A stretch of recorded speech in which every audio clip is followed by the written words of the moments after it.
I told my husband I wouldn't go on the family trip he planned, not after he invited his ex-girlfriend and the ex who once broke me. It's just a vacation, he said, and his friends laughed. So I canceled everything, booked myself a one-way flight, called my lawyer, and watched their smiles fade in seconds. Julia's coming with us to the Bahamas, Timothy announced over breakfast, scrolling through his phone like he hadn't just invited his ex-girlfriend on our anniversary trip. Marcus will be there too. We're all adults now. I set down my coffee with deliberate calm, watching my husband of 12 years casually explain how my ex-fiancé, the man who'd destroyed me so thoroughly I needed therapy just to trust again, would be sharing our beach house.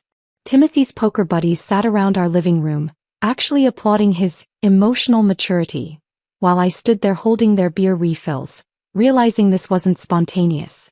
They'd been planning my humiliation for weeks. Before we dive deeper, if you believe that no one should pay for their own humiliation, please consider subscribing. It's free and helps us reach more women who need these stories. Derek leaned back in his chair, cards in hand, grinning at Timothy. And that's progressive. Most guys wouldn't have the confidence to pull that off. It's not about confidence, Timothy replied, dealing the next hand without looking at me. Megan's stronger now. She's past all that old drama. Right, babe? Every eye in the room turned to me. Shane, Paul, Derek, all waiting for my response while I stood frozen in the doorway, a tray of their favorite imported beers balanced in my hands. The same brands I special ordered every month because Timothy insisted on being a good host. The same poker night I'd been serving for 12 years while they discussed their investment strategies and vacation homes, never once asking about my consulting business that paid for their snacks. Of course, I heard myself say, my voice steady despite the chaos in my chest. We're all adults. Shane's wife Grace caught my eye from across the room where she sat with the other wives, her expression a mixture of horror and sympathy. He knew. She understood what this meant. But like me, she stayed silent, trapped in the unspoken rules of these gatherings where wives supported their husbands' decisions, no matter how cruel. Timothy's mother Catherine's voice suddenly filled the room from his phone speaker. Oh, Timothy, I'm so proud of you for taking the high road. And Julia is such a lovely girl. She still asks about you, you know. This will be good for everyone. Good for everyone. I retreated to the kitchen, setting the empty tray on the counter with shaking hands. Through the doorway, I could hear them continuing their game, Timothy basking in their approval. Not one of them questioned the cruelty of forcing me to vacation with Marcus, the man who had called off our wedding 3 days before the ceremony, announcing he'd been seeing someone else for months. The humiliation had been so complete, so public, that I'd moved cities just to escape the pitying looks. And Timothy knew every detail. He'd been the one to help me pick up the pieces. He'd held me through the panic attacks, driven me to therapy appointments, promised he'd never let anyone hurt me like that again. Now he was serving me up to Marcus like a party favor, wrapped in the bow of supposed emotional evolution. The kitchen clock read 9:47 p.m. In 3 hours they'd leave, slightly drunk and full of my carefully prepared snacks. Timothy would climb into bed satisfied with his evening, never wondering why I'd stopped coming to bed at the same time as him years ago. He'd fall asleep immediately while I lay awake calculating how much this month's poker night had cost. The special beer, the aged steaks I'd grilled, the artisanal cheese plate Catherine had insisted elevated the evening. My phone buzzed with a text from my sister Carol in California.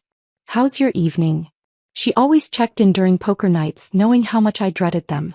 Timothy just invited my ex-fiancé on our anniversary trip. I typed back, then deleted it. Carol would insist I leave immediately, would offer to fly out tomorrow to help me pack. But it wasn't that simple.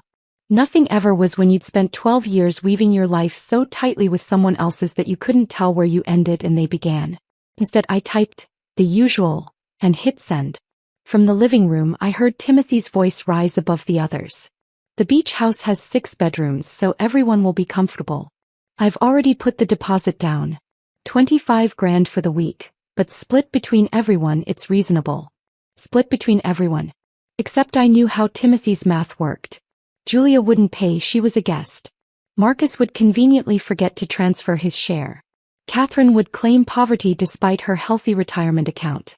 And somehow, like always, the full amount would come from my consulting earnings while Timothy took credit for organizing such a thoughtful trip. Megan makes good money now, Timothy continued, and I could hear the pride in his voice. Not pride in me, but pride in what my income allowed him to do. Her little business is really taking off. Little business. I'd billed $300,000 last year, managing complex international contracts that required fluency in 3 languages and expertise Timothy couldn't even spell. But to him and his friends, it would always be my little business, something cute I did between maintaining his life. The laughter from the living room grew louder. Someone had won a hand. Money changed holders. Money they could afford to lose because their wives managed the household budgets with surgical precision, stretching dollars to cover their hobbies and poor investment choices. I pulled out my laptop and sat at the kitchen table, opening my bank app. The joint account showed the $25,000 withdrawal Timothy had made that morning. No discussion, no warning. Just gone. The beach house deposit for our anniversary trip where I'd be forced to smile and make small talk with the 2 people who'd nearly destroyed me. Below that, smaller charges peppered the statement. Lunch at Julia's favorite restaurant last Tuesday when Timothy was supposedly at a client meeting. A jewelry store purchase 3 weeks ago. Not my birthday, not our anniversary, not Christmas. Hotel charges from his business trips that lined up suspiciously with Julia's conference schedule. The pattern was so clear now, laid out in the merciless honesty of financial transactions. This trip wasn't about emotional maturity or moving forward. It was about Timothy getting everything he wanted. His wife's money, his ex-girlfriend's attention, and the admiration of his friends for being so evolved. And he expected me to fund it all while being grateful for the opportunity to prove I'd healed. Grace appeared in the kitchen doorway, pretending to need more ice. "Megan," she whispered, glancing back at the living room. "This isn't right. You know that, don't you?" I looked at her, this woman I'd known for 5 years but never really talked to beyond party pleasantries. "It's just a vacation," I repeated Timothy's words. She shook her head. "No, honey. It's a test. And they're all waiting to see if you'll fail." Grace's words hung in the kitchen air long after she'd returned to the living room with her unnecessary ice. Yes. They were all waiting to see if I'd fail. The poker game continued for another hour, their laughter growing louder with each beer, while I stood at the sink mechanically washing dishes that could have waited until morning. By the time they left, Timothy was floating on their approval, practically glowing as he locked the front door. "Great night," he said, not really to me, just to the universe that had validated his choices. He headed upstairs without another word, leaving me alone with the ghost of what had just happened. Tuesday morning arrived like any other betrayal, quietly wearing the disguise of routine. Timothy's alarm went off at 6:45, and I heard him humming in the shower, some classic rock song he only half knew the words to. The sound drifted through our bedroom wall while I sat at the kitchen table, laptop open, staring at our joint account. $3,000. The withdrawal had posted at 11:47 p.m. last night, while his friends were still here, while I was serving them aged whiskey from the bottle I'd been saving for our anniversary. The description read travel planning services, but I knew better. Timothy didn't use travel agents. He considered them an unnecessary expense, always insisting I could book things cheaper online. My fingers moved across the keyboard, pulling up our credit card statements. More charges appeared like breadcrumbs leading to truth. A high-end luggage set from 2 weeks ago. Resort wear from that boutique Julia loved to tag in her Instagram posts. A consultation fee at that spa where Catherine got her treatments, probably booking services for the trip. The shower turned off upstairs. In 12 minutes he'd come down expecting breakfast. I closed the laptop and moved through my morning choreography: Colombian roast in the coffee maker, eggs from the refrigerator, wheat bread positioned by the toaster. My hands performed tasks my mind had abandoned, operating on 12 years of muscle memory. I arranged his vitamins in the weekly organizer he'd asked for but never used, placing Tuesday's pills in a small dish beside where his plate would go. Blood pressure medication he needed, vitamin D he'd read about in some men's health magazine, fish oil supplements he claimed helped with focus but never seemed to improve his memory about our anniversary or my birthday. Timothy appeared at exactly 7:03, hair still damp, wearing the polo shirt I'd ironed yesterday. He kissed my cheek, a reflex more than affection, and settled into his chair with the satisfied sigh of a man whose world operated exactly as expected. "Perfect timing," he said, reaching for his coffee. "Smells amazing, babe." I set his plate in front of him, Eggs over medium, toast cut diagonally, 3 strips of bacon arranged parallel. The same breakfast he'd eaten every weekday for 12 years, except for that brief period when he'd tried intermittent fasting and made everyone around him miserable with his hunger-induced mood swings. So, he began, cutting into his eggs with surgical precision, about that trip we discussed last night. My coffee mug paused halfway to my lips. He was really going to do this. Present it like we'd already agreed, like the ambush in front of his friends had been a mutual decision. The family reconnection trip, he continued, spreading jam on his toast with careful strokes. I've been thinking about it for weeks. We need this, Megan. It's time to show everyone we've evolved past old drama. The way he said we made my stomach turn. This wasn't about us. This was about him, his image, his need to be seen as the emotionally advanced husband who could orchestrate healing like he was conducting a symphony. Julia and Marcus are both free that week in June, he added, scrolling through his phone as if checking important messages. It's perfect timing. Julia and Marcus. He said their names like they were old college friends, not the 2 people who had systematically dismantled my ability to trust. Julia, who still sent him funny memes and birthday messages with too many hearts. Marcus, whose wedding cancellation email I still had saved in a folder labeled, Evidence of Why I Needed Therapy. I know what you're thinking, Timothy said, finally looking up from his phone. But we're different people now. Stronger. More mature. He launched into what was clearly a rehearsed speech, complete with hand gestures and meaningful pauses. There's this podcast I've been listening to, Modern Love Dynamics, and they talk about how truly evolved couples can transcend past hurt. It's about choosing growth over grudges. I watched his mouth move, his jaw working through both breakfast and borrowed wisdom he'd twisted to serve his purposes. He quoted episodes, mentioned specific timestamps, referenced conversations between the hosts about emotional intelligence and relationship evolution. He'd been preparing this performance for weeks, maybe longer, studying how to make cruelty sound like kindness. The host, Dr. Miranda Walsh, she says that avoiding our triggers keeps us trapped, he continued, now gesturing with his fork. But confronting them in safe, controlled environments, that's where real healing happens. Safe, controlled. As if forcing me to share beach cocktails with the man who'd publicly humiliated me was somehow therapeutic. As if watching Julia drape herself over lounge chairs in bikinis Timothy would pretend not to notice was medicine for old wounds. And think about what this says about us, he added, his voice taking on that TED Talk quality he adopted when he thought he was being profound. That we're secure enough in our marriage to vacation with exes. That's next-level confidence, babe. Next level.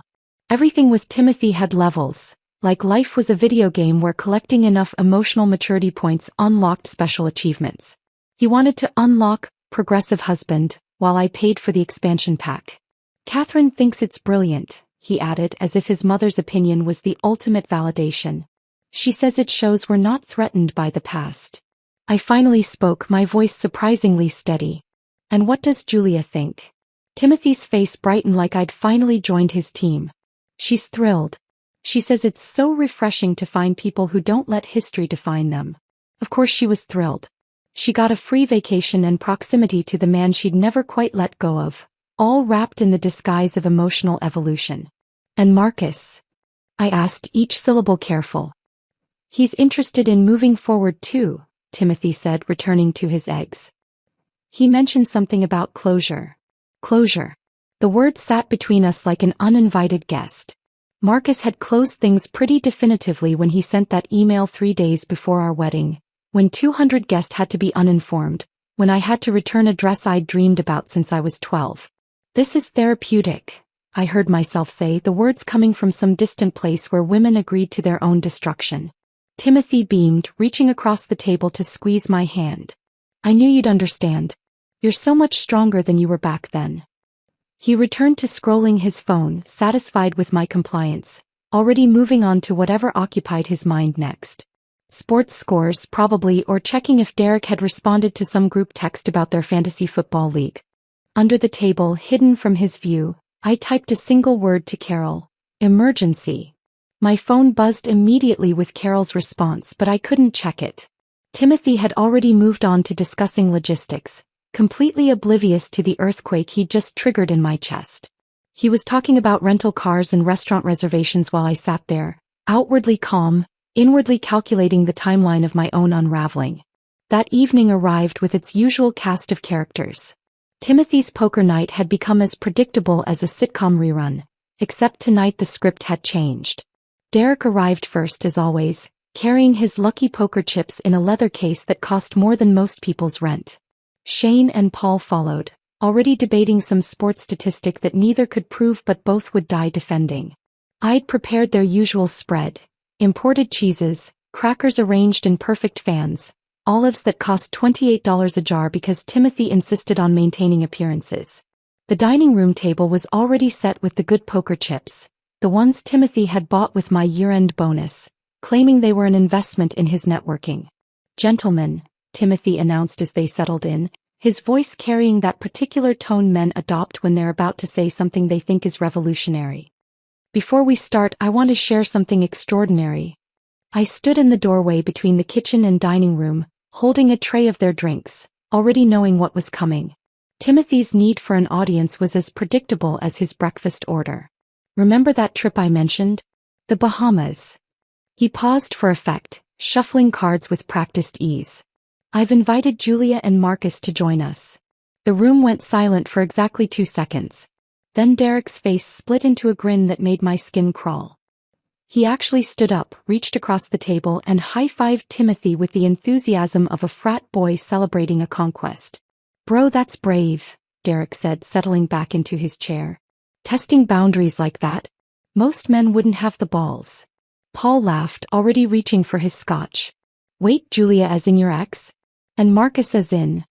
He gestured vaguely toward me, not quite meeting my eyes. "Megan's former fiancé," Timothy confirmed, his chest puffing with pride. "We're showing the world what emotional maturity looks like." They all turned to look at me then, standing there with their drinks, waiting for my reaction like I was part of the entertainment. Shane at least had the decency to look uncomfortable, but Derek was practically gleeful. "Modern problems require modern solutions," Derek said, raising his glass in my direction. "Your wife's a saint for going along with this, Tim." I forced my feet to move, setting their drinks down with steady hands while my mind screamed. They'd known. The casual way Derek responded, Paul's knowing laugh, they'd all known this was coming. "Let me get Catherine on speaker," Timothy said, pulling out his phone. "She's been dying to discuss the details."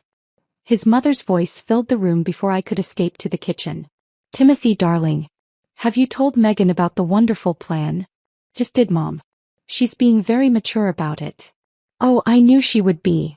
Catherine's voice pitched higher with excitement. "And sharing accommodations will save so much money. One big happy family." One big happy family. The woman who'd spent 12 years making subtle digs about my cooking, my decorating choices, my inability to produce grandchildren on her timeline, was now orchestrating my public humiliation and calling it family bonding. "Julia texted me yesterday," Catherine continued, her voice syrupy sweet. "She always asks about Megan with such concern. Such a thoughtful girl." I gripped the edge of the kitchen counter, my knuckles white against the granite. Julia asking about me with concern was like an arsonist inquiring about fire safety. The woman had been circling Timothy since the day we got married, showing up at his company events, sending birthday messages that belonged in romance novels, always maintaining just enough plausible deniability. "We should coordinate the meal planning," Catherine was saying. "Megan dear, you're so good at that. Julia has some dietary restrictions now. She's doing that wonderful clean eating program. They expected me to cook for her. To meal plan around the dietary needs of the woman trying to steal my husband while my ex-fiancé watched. The absurdity of it made me want to laugh, but I was afraid if I started, it would turn into something else entirely. I returned to clear empty glasses, moving silently while they continued discussing my humiliation like a vacation itinerary. That's when Grace appeared at my elbow, Shane's wife who usually spent poker nights scrolling her phone in the living room. "Need help with dishes?" she asked loudly, then dropped her voice as we entered the kitchen. "Megan, we need to talk." She turned on the faucet, creating noise cover, and leaned close. "They've been planning this for 3 weeks. Shane told me about it after golf last Sunday." 3 weeks. While I'd been nursing Timothy through a cold, cooking his special soup, they'd been plotting this ambush. "Derek bet Paul $50, Grace continued, her voice urgent. He thinks you'll crack before the trip even happens. Paul thinks you'll make it to day 2 before having a breakdown. They were betting on my breaking point. These men who ate my food, drank my wine, sat in my home every week. They turned my pain into a gambling opportunity. Shane thinks it's cruel, Grace added, but he won't say anything. You know how they are. I did know. The brotherhood of mediocre men protecting each other's worst impulses, validating cruelty as strength, mistaking emotional abuse for evolution. Why are you telling me this? I asked. Grace looked toward the doorway, then back at me. Because someone should. Because watching this makes me sick. Because next time it could be me they're betting on. We stood there, 2 women washing dishes that could have waited, bound by the shared understanding of what it meant to be married to men who treated their wives like supporting characters in their own hero narratives. The poker game continued until midnight. I heard them through the bedroom floor, their laughter growing louder with each beer, occasionally punctuated by Catherine's voice still offering suggestions through the speaker. Timothy would stumble in eventually, satisfied with his evening, smelling like cigars and self-congratulation. I lay in the darkness doing math. $8,000 for the beach house he'd already booked. $12,000 for first-class tickets because Timothy insisted on flying premium when spending my money. $5,000 for the activities, yacht rentals, private dining, excursions designed to showcase his generosity. $25,000 to fund my own humiliation.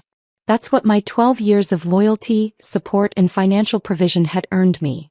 The privilege of paying for a reunion between my husband and his ex while being forced to make small talk with the man who'd shattered me. Timothy's snoring started at 12:47 a.m., the satisfied rumble of a man who'd won everything without understanding he'd been playing alone. I stared at the ceiling, Grace's words echoing in the darkness. They were betting on when I'd break. What they didn't know was that I'd already broken years ago and rebuilt myself into something they couldn't recognize. A woman who understood the difference between breaking and bending, between falling apart and falling free. Tomorrow I'd start making my own plans. Tomorrow I'd start making my own plans. That thought echoed in my mind as the clock on my nightstand glowed 3 a.m. Timothy's snoring had shifted to that deeper rhythm that meant nothing would wake him for hours. I slipped out of bed, my bare feet silent on the carpet we'd chosen together 5 years ago, back when I still believed in our future. My home office had become my sanctuary over the years, the one room in the house where Timothy rarely ventured. He called it my little workspace, never understanding that this 10 by 12 room generated the income that funded his entire lifestyle. I closed the door softly and powered on my laptop, the blue glow illuminating stacks of client contracts and tax documents I'd been meaning to file. I started with simple searches. Cancellation policies for vacation rentals. Refund windows for airline tickets. The legal requirements for opening a separate bank account in my state. Each search felt like plotting an escape route, breadcrumbs leading away from the life I'd been trapped in for 12 years. Then I decided to check our financial accounts, really check them, not just the cursory glance I usually gave while paying bills. What I found made my hands shake. For the past 2 years, Timothy had been transferring money from my consulting deposits to something labeled Morrison Investment Holdings. The name sounded official, legitimate even, but I'd never heard of it. Line by line, transfer by transfer, the theft revealed itself. $67,000. My money moved without my knowledge or consent. I took screenshots of everything, my fingers moving with the kind of focused intensity one usually reserved for client deadlines. Each image got immediately forwarded to a new email account I created on the spot, one with a password Timothy would never guess because it wasn't our anniversary date or his mother's birthday or any of the predictable combinations he used for everything. Dawn was breaking through the blinds when I finally picked up my phone. Elena Vasquez answered on the third ring, her voice alert despite the early hour. We'd been roommates at Northwestern, had studied for the LSATs together before our paths diverged. She to law school, me to the corporate world that had eventually led to consulting. Megan, it's 6 a.m. What's wrong? I need a lawyer, I said, surprised by how steady my voice sounded. A divorce lawyer. The pause lasted maybe 2 seconds before Elena's voice shifted, becoming sharper, more focused. Tell me everything. I did. The trip, the exes, the stolen money, the betting pool, on my mental breakdown. Elena listened without interrupting, occasionally making small sounds that told me she was taking notes. First things first, she said when I finished. Document everything.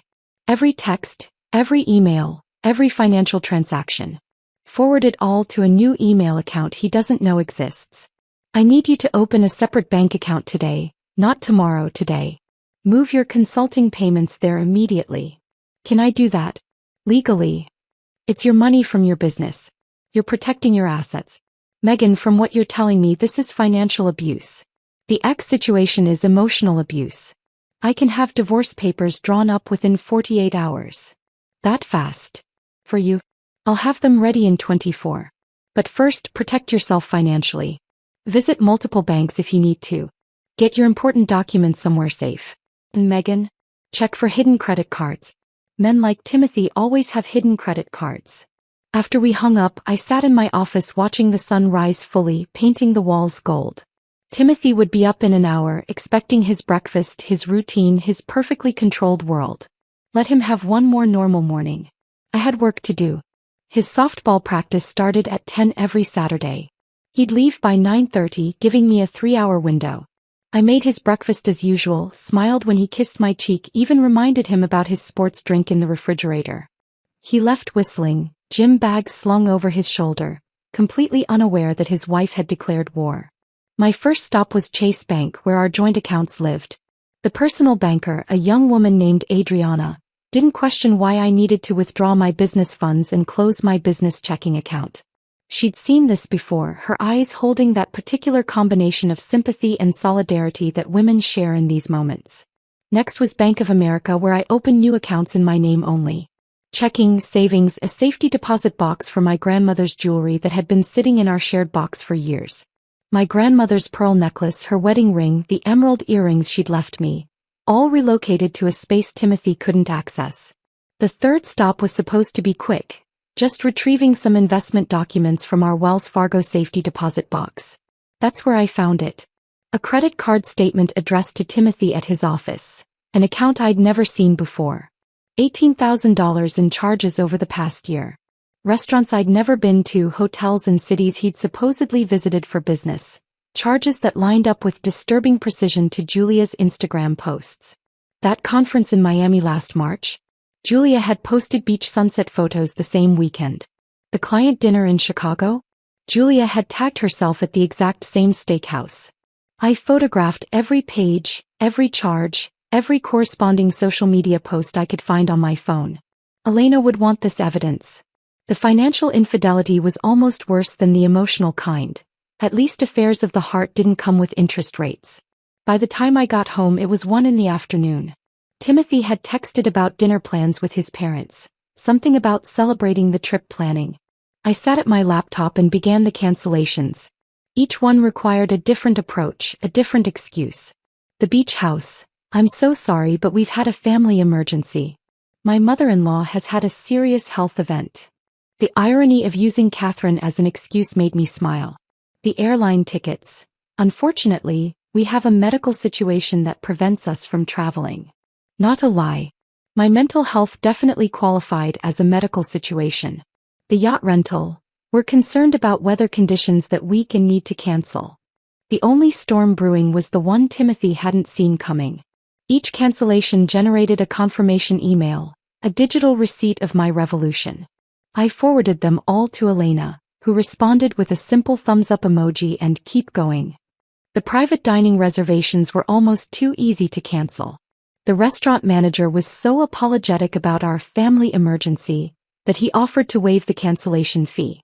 I accepted graciously, adding another small victory to my growing collection. By 3 o'clock, every single element of Timothy's grand humiliation tour had been systematically destroyed.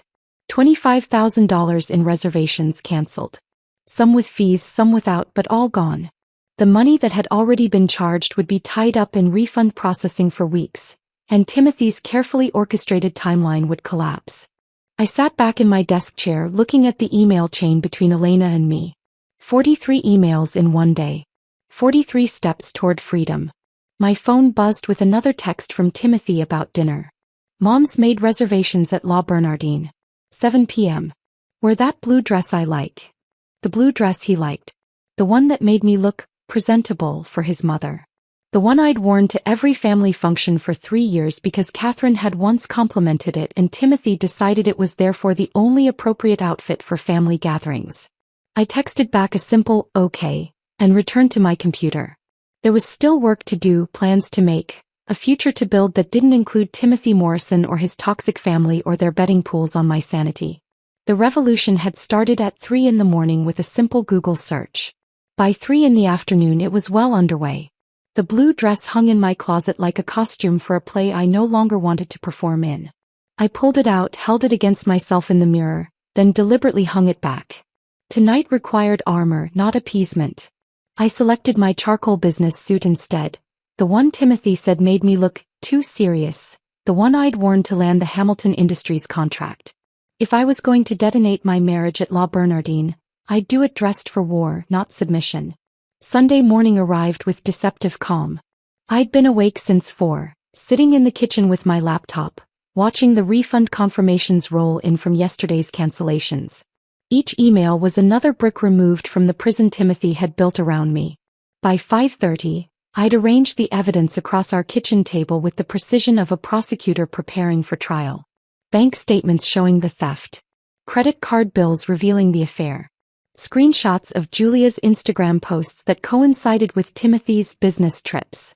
I made coffee, good coffee, the expensive Ethiopian blend I usually saved for special occasions. This qualified.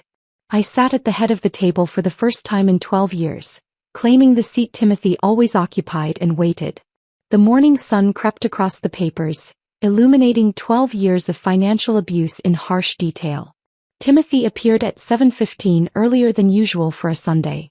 He was whistling, wearing his weekend khakis and the golf shirt I'd bought him last Christmas. The whistling stopped when he saw me. "What's all this?" His voice carried forced casualness, but I saw his eyes scanning the documents, trying to piece together what I'd discovered. "Evidence," I said, taking a slow sip of coffee. $67,000 in unauthorized transfers. $18,000 in hidden credit card debt. Hotel charges that match Julia's travel schedule. "Would you like me to continue?"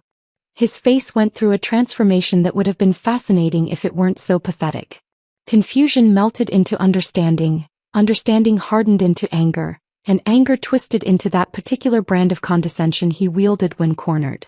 "You went through my private accounts?" "Our accounts," I corrected. "The ones funded by my consulting work. The money you've been stealing to finance your affair with Julia." "That's ridiculous. Julia and I are just friends." His phone started buzzing on the counter where he'd set it. I could see Julia's name flashing on the screen. "She seems upset about something," I observed. "Maybe her spa appointments?" Timothy grabbed his phone and I watched his face pale as he read the messages. More buzzing, Marcus this time, then his mother, then Derek. The symphony of their collective panic played out in real-time notifications. "You canceled everything." His voice cracked slightly. "The trip, the house, the flights, you canceled everything." "Every single reservation," I confirmed. "Though I should mention, some of the deposits are non-refundable. About $8,000 worth. Consider it my exit tax." "You had no right." "I had every right. It was my money funding your emotional terrorism. My income paying for my own public humiliation. Did you really think I'd subsidize a vacation with my ex-fiancé and your girlfriend?" "She's not my..." He stopped, probably realizing denial was pointless when the evidence was spread across the table like a buffet of his betrayal. His phone rang. "Catherine." "Put her on speaker," I said. "Let's make this a family affair." He hesitated, then hit the speaker button, probably hoping his mother would somehow fix this like she'd fixed every other mess he'd created since childhood. "Timothy, what is happening?" Catherine's voice filled the kitchen, shrill and demanding. "Julia just called me crying. She said everything's been cancelled. The entire trip is ruined." "Mom, Megan." "Megan what?" I interrupted, loud enough for Catherine to hear. "Megan discovered her husband has been stealing from her for years? Megan found out about the affair?" Megan finally grew a spine. "How dare you speak to me that way?" Catherine hissed through the speaker. "After everything this family has done for you." "Done for me?" I laughed, actually laughed. "Catherine, I've paid for your Botox, your dental work, your carpet cleaning when you spilled wine last Christmas. $1,800, by the way. I've funded your son's entire lifestyle while he played softball and called it networking. What exactly have you done for me besides criticize my cooking and compare me to Julia? You're being hysterical. No, I'm being factual. Would you like me to email you the receipts? I have them all. Every dinner I've paid for, every gift Timothy's given you with my money, every family vacation I've funded while you told everyone what a good provider your son was. You're destroying this family. This family destroyed itself. I'm just refusing to pay for the funeral. Timothy grabbed the phone, taking it off speaker. I could hear him trying to calm his mother down, making promises he couldn't keep, assuring her everything would be fine. But I saw his hands shaking. The emperor had finally realized he was naked. While he paced the living room, frantically making calls, to Derek, to Paul, to anyone who might validate his victim narrative, I went upstairs and packed with surgical precision. One suitcase, that's all I needed. My laptop with all my client files. My passport that I'd renewed last month without telling him. My grandmother's pearl necklace that she'd worn to her own wedding, back when marriages meant something different. The photograph of my parents, taken 2 years before the car accident, before they died, never knowing their daughter would spend 12 years disappearing into someone else's life. I left the wedding album. Left the anniversary gifts he'd bought with my money. Left the jewelry he'd chosen because Catherine approved. Left 12 years of accumulated compromises that had slowly erased the woman I used to be. When I came back downstairs, Timothy was on the phone with Julia. I could hear her voice, high and plaintive, asking what she was supposed to tell people. He was promising to fix everything, to book new reservations, to make this right. The man who'd never apologized to me once in 12 years was prostrating himself to his ex-girlfriend while I stood in my own home with a suitcase. I have to go, I said, not to him but to the house itself, to the walls that had witnessed my slow dissolution. Elena will be in touch about the divorce papers. Timothy spun around, phone still pressed to his ear. Divorce? Megan, this is insane. You're overreacting to a simple vacation. A simple vacation where you invited my ex-fiancé and your ex-girlfriend on my dime. Where your poker buddies bet on my mental breakdown. Where your mother orchestrated my humiliation while I paid for the privilege. Julia's voice rose from the phone, asking who Elena was, demanding to know what was happening. Timothy tried to shush her, but it was too late. The mask had slipped and even he couldn't pretend anymore. I rolled my suitcase to the door, pausing for one last look at the man I'd wasted 12 years trying to please. He stood there, phone in one hand, the other reaching toward me, not with love or apology, but with the desperation of someone watching their meal ticket walk away. Your coffee's getting cold, I said, nodding toward the abandoned mug on the counter. You should drink it. It's the last cup I'll ever make you. The door closed with a quiet click, softer than the thunderous collapse happening behind it. In the driveway, my car waited, packed with the only things that mattered. As I backed out, I saw Timothy through the kitchen window, still on the phone, still trying to salvage his carefully constructed delusion. My phone buzzed with texts, Catherine's threats, Derek's disbelief, even one from Marcus asking if I was okay with everything. I deleted them all without reading past the preview. The only message that mattered was from Elena.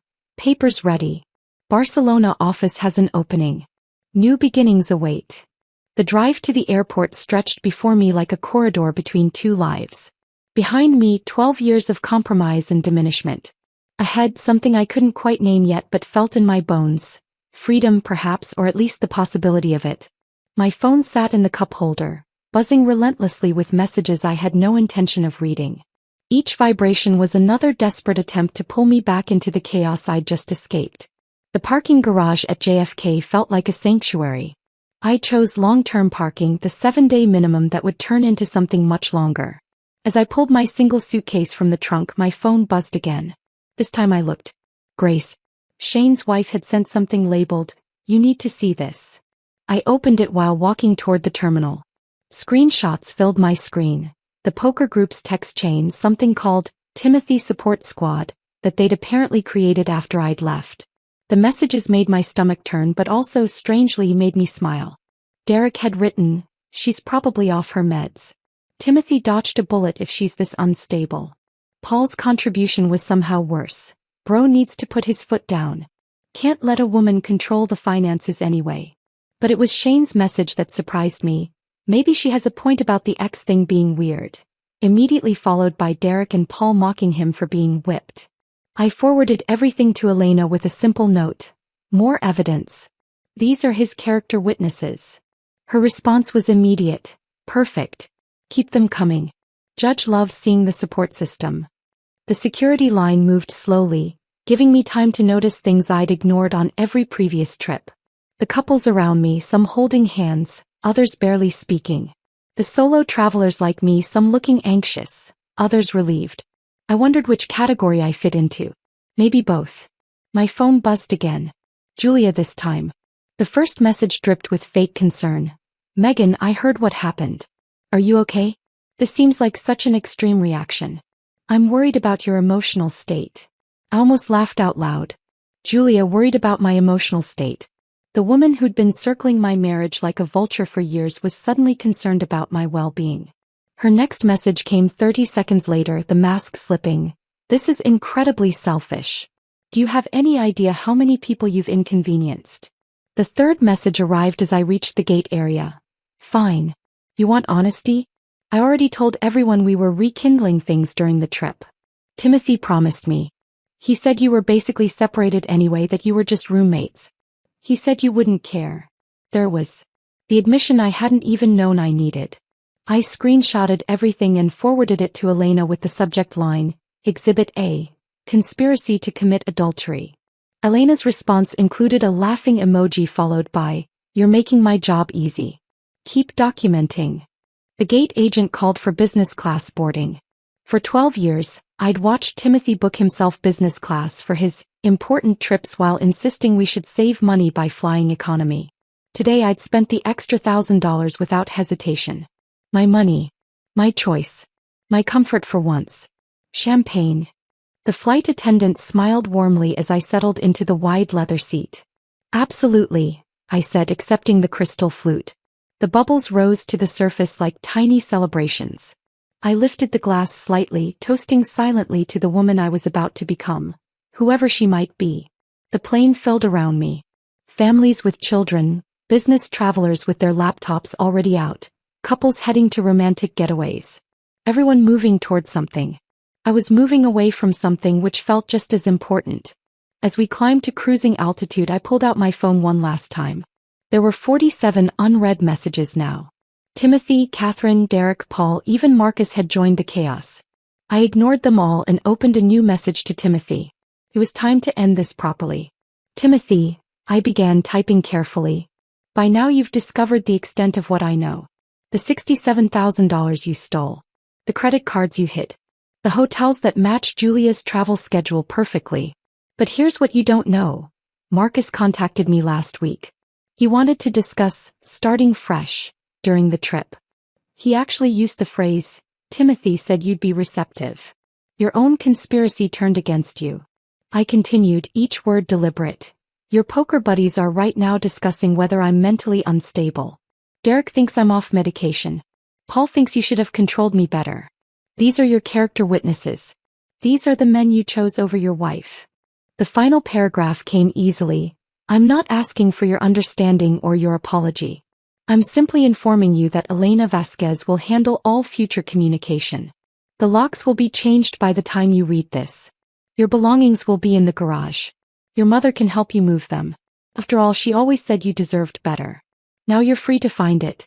One last thought. Your poker buddies can explain the concept of folding when you're holding losing cards. You've been bluffing with nothing for 12 years. I'm calling.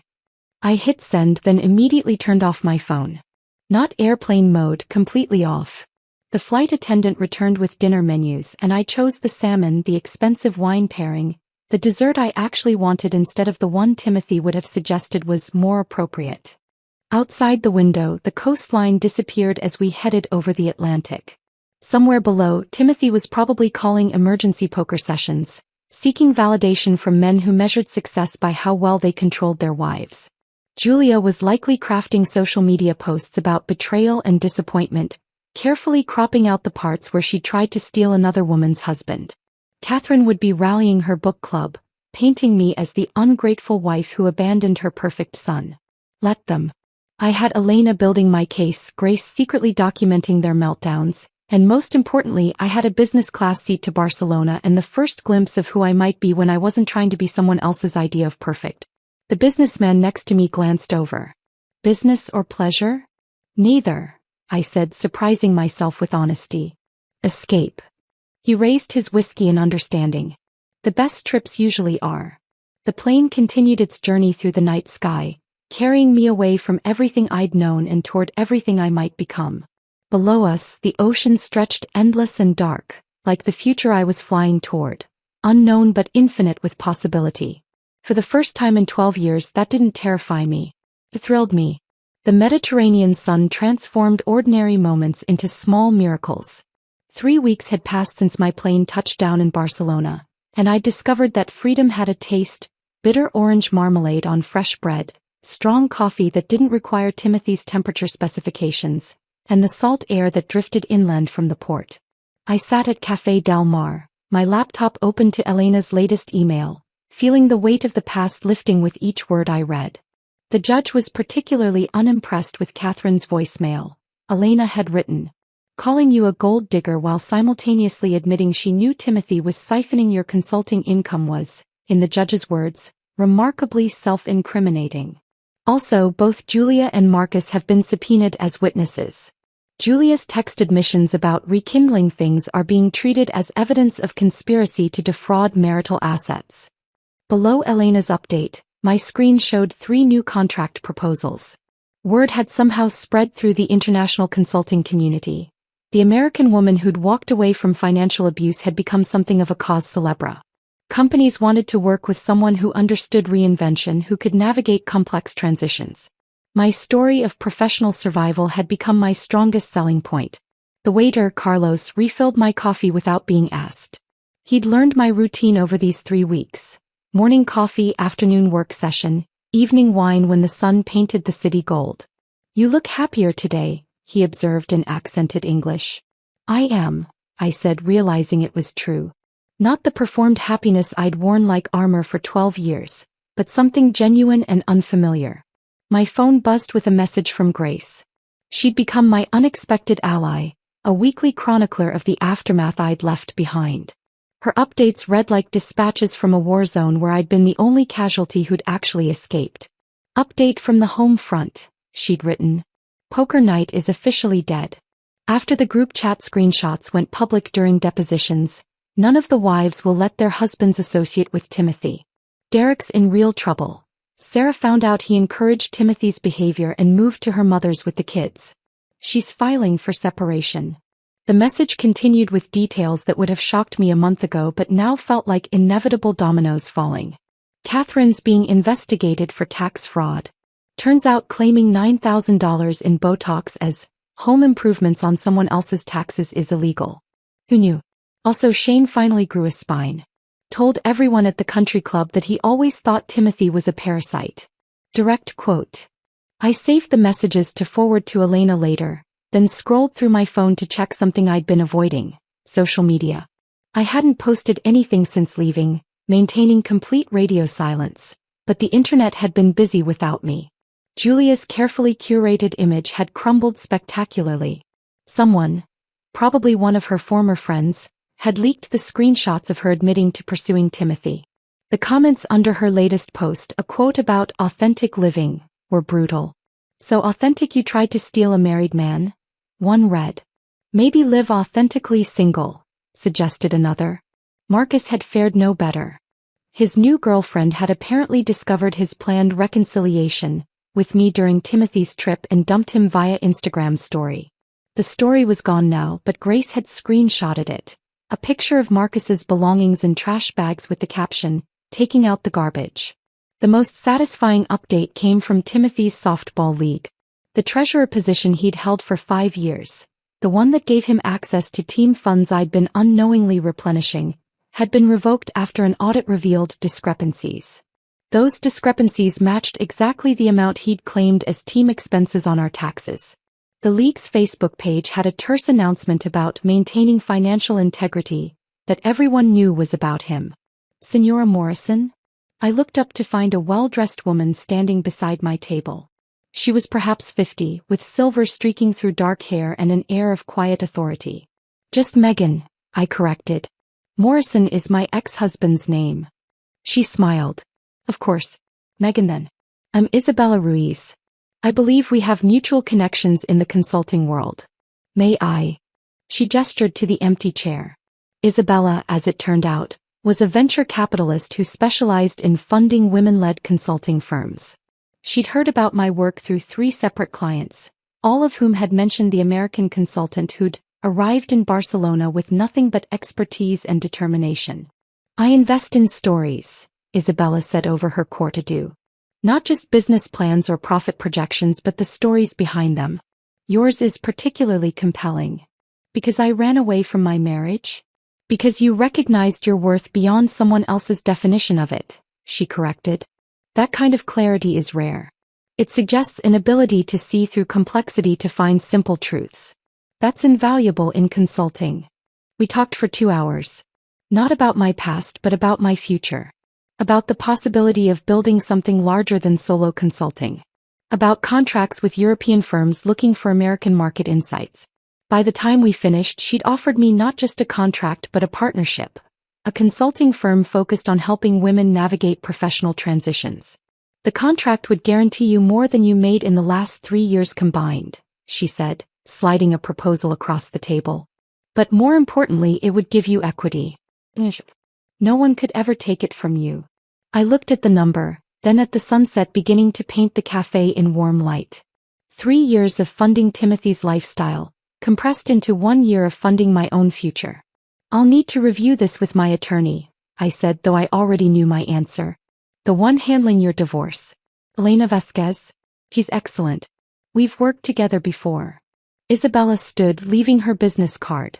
Take your time. Good foundations take time to build. After she left, I sat alone as the city transformed around me. Couples walked past speaking rapid Catalan, tourists posed for photos, locals headed home from work. None of them knew my story, and that anonymity felt like the greatest luxury. Grace sent one more update as the sky darkened. Timothy showed up at Shane's house drunk last night, crying about how you destroyed his life. Shane's Ring camera caught everything. He actually said she was supposed to just accept it. Shane told him to leave or he'd call the police. I pictured Timothy standing on Shane's doorstep, finally understanding that his carefully constructed world of male validation and female subsidy had collapsed. He was supposed to accept it, that I would fund my own humiliation, smile through his betrayal, cook for his ex-girlfriend. Instead, I was sitting in Barcelona building something that belonged only to me. Tomorrow I would meet with Isabella again, would begin the process of creating a business that no one could steal or diminish. But tonight I simply sat in the warm Mediterranean evening, feeling the kind of peace that comes not from revenge but from complete and total release. The Mediterranean evening held me in its amber light as I stood there, feeling the weight of what freedom actually cost. Not in dollars or euros, but in the parts of myself I'd had to excavate and examine, the comfortable lies I'd had to abandon. The wine in my glass caught the last rays of sun, and I held it there, suspended between who I'd been and who I was becoming. 6 months. That's how long it had taken for the legal machinery to grind through the wreckage of my marriage. Elena called that morning, her voice carrying the satisfaction of a lawyer who'd won more than just a case. The judge signed everything, she said. Timothy owes you $67,000 in restitution for the unauthorized transfers. The house is yours. And here's the interesting part. The financial abuse charges are now part of his permanent record. No reputable financial firm will touch him. I'd expected to feel something triumphant in that moment, some surge of vindication. Instead, I felt only a clean, simple peace, like diving into clear water after years of swimming through mud. The money will be garnished from his wages if necessary, Elena continued. Though from what I hear, those wages are now coming from a sporting goods store. A sporting goods store? Assistant manager at Dick's Sporting Goods. Ironic, considering. The apartment buzzer pulled me from the memory. Carol had arrived from California, her first visit since I'd fled to Barcelona. When I opened the door, she stood there with her practical roller bag and that expression she'd worn since we were kids. Part concern, part admiration, part relief. You look different, she said, pulling me into a hug that smelled like airplane air and her favorite lavender hand cream. You look like yourself. We sat on my small balcony with glasses of local wine while she updated me on the aftermath I'd left behind. Carol had always been the family intelligence officer, somehow knowing everything about everyone without seeming to pry. Catherine's been effectively exiled from her social circle, Carol reported, her tone matter-of-fact. The voicemail where she called you a gold digger while admitting to the financial theft went viral in their country club community. She tried to host her annual charity luncheon last month. 3 people showed up. 3. And one was the caterer. Carol's smile was wicked. She's selling the house, apparently. Moving to a retirement community in Arizona where no one knows her. The image of Catherine, queen of passive aggression, reduced to anonymous retirement living, should have brought satisfaction. Instead, I felt only distant pity.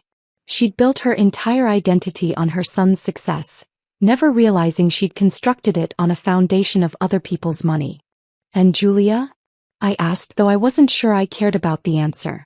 Moved to Portland. Deleted all her social media.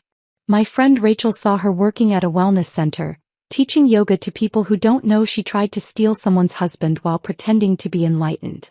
Carol paused, swirling her wine. Marcus is the really pathetic one.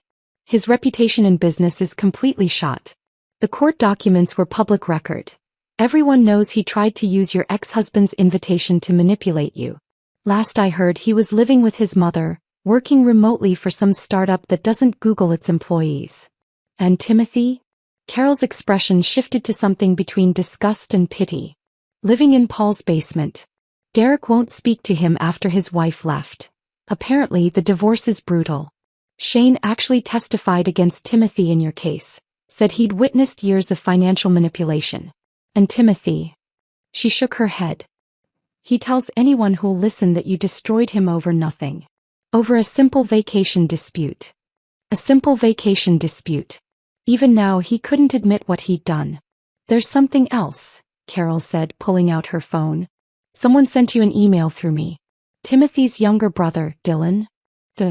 I'd always liked him, the quiet one at family gatherings who seemed as uncomfortable with the Morrison dynamics as I was. Carol handed me her phone. Dear Megan, the email began. I know I'm probably the last person you want to hear from, but I needed to say this. I'm sorry. Not the hollow sorry my family throws around, but genuinely, deeply sorry for being a coward. I knew about Julia. I saw them together at a restaurant 2 years ago when Timothy said he was at a conference. I knew about the money. Mom would brag about her treatments, and I knew she couldn't afford them. I knew you were paying for everything while they treated you like an employee. I should have said something. Should have warned you. But I was scared of being exiled from the only family I had. Now I realize that family was toxic and my silence made me complicit. I've cut contact with both Timothy and Mom. The full extent of what they did to you, the financial abuse, the emotional manipulation, the planned humiliation, it's unforgivable. I'm in therapy now trying to understand how I normalized such cruelty. You deserved so much better. I hope Barcelona is giving you the peace you never found here. With genuine remorse and respect, Dylan. I read it twice, feeling something shift in my chest. Not forgiveness exactly, but a kind of release. Dylan's apology was the only one that mattered because it was the only one that acknowledged the full truth of what had been done to me. That's unexpected, Carol said softly. He was always different from them, I replied, handing back her phone. Maybe that's why he can see it clearly now. We sat in comfortable silence as the city lights began to flicker on below us. Barcelona spread out like a glittering promise, each light a life being lived, choices being made, freedom being claimed or surrendered. Do you miss anything? Carol asked eventually. About your old life. I considered the question. Did I miss the house with its perfect kitchen where I'd cooked thousands of meals for people who barely thanked me? The social gatherings where I was introduced as Timothy's wife, never as myself? The constant mental mathematics of keeping everyone happy while disappearing piece by piece? I miss who I thought I was going to be, I said finally. The woman who believed marriage meant building something together, not being consumed by someone else's appetite. But that woman had to die for this one to live. Carol raised her glass. To necessary deaths. And expensive resurrections, I added, touching my glass to hers. The silence that followed wasn't empty. It was full of choices I'd made, prices I'd paid, freedom I'd purchased with everything I'd once thought mattered. Timothy was right about one thing. I had destroyed something. I'd destroyed the prison I'd helped him build around me, bar by bar, compromise by compromise. Standing there on my Barcelona balcony, wine in hand, sister beside me, business proposal on my desk, and future spread before me like an unmarked map, I understood something fundamental. Silence isn't the absence of sound. It's the presence of choice. And for the first time in my life, I could afford to choose exactly what filled it. If this story of ultimate revenge and liberation had you cheering for Megan's escape, hit that like button right now. My favorite part was when she sat in business class, sipping champagne while Timothy's frantic calls went unanswered. What was your most satisfying moment? Drop it in the comments below. Don't miss more powerful stories of transformation and triumph. Subscribe and hit that notification bell so you never miss an upload.